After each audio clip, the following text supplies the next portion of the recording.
Hi guys. Here today I went for my second day workouts. I started yesterday, so I'll be working for 1 hour every day in order to lose some weight and stay healthy, keep fit. And I went with my baby after dropping my first child in school. I'm back home. I'm warming his milk to serve him because we went with the milk, and I thought he will request for food while I'm doing my workout, but he never did. He slept off. I'm back home. I quickly serve him his milk, and now I'm preparing my own breakfast, which is um pancake, and it's not the regular pancake anyway. I'll be making oatmeal pancake. I'll be using oatmeal. The oatmeal represents my flour.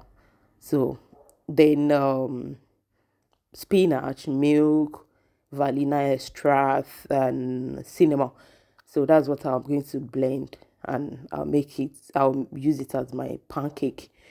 And I'll be serving it with banana, peanut butter, and egg.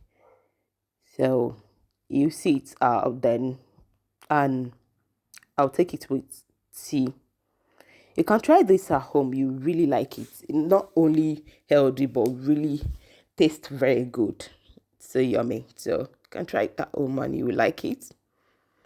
You like it. So that is how my morning routine went for today. Yeah, I'll be sharing with you guys what I take for the day during this my weight loss journey. So I hope you enjoyed it. Thanks, guys. Bye.